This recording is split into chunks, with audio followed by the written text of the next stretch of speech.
Баршаңызға сәлем. Бүгін сіздермен жаңғақ қосылған пахлаваға ұқсас печенье гатто дайындайтын боламыз.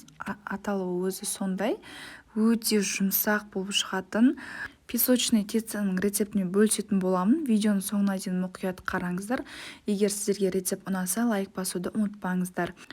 Ең бастысы үйдегі заттармен оп-оңай дайындалатын болады. Ыдысымызға ұнымызды және де қатты сармайымызды, қопсытқышымыздың барлығын салып, үкіштің көмегімен қатты сармайымызды ұнға ауната отырып, осылай теркадан өткізіп алатын боламыз. Егер сіздерде жұмсақ сармай болатын болса, жай ғана крошка дайындап алсаңыздар болады. Бірақ қатты сармаймен жасауға кеңес беремін.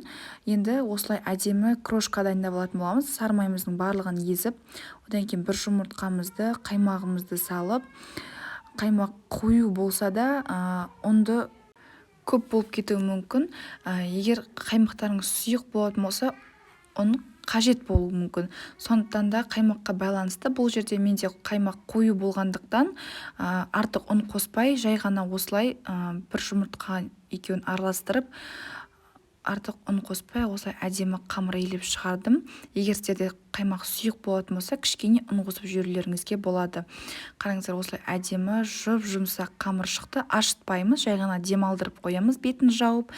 Одан кейін 5-10 минут демалғаннан кейін, яғни начинкасын дайындап алғанша қамырымыз демала тұрсын. Одан кейін 2-ге бөліп алатын боламыз. Осылай кішкене зуалаларға бөліп, сразу жая беретін боламыз. Бұл қамырдың бір жақсы жері, ашытпайсыздар.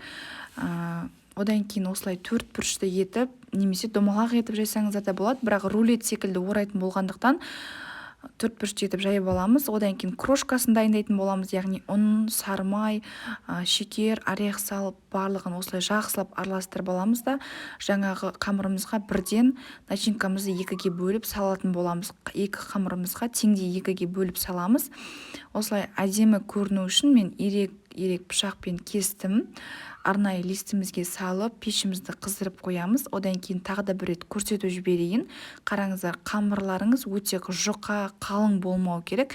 Дәл видеодағыдай етіп, орташа деңгейде қамырымызды жаятын боламыз.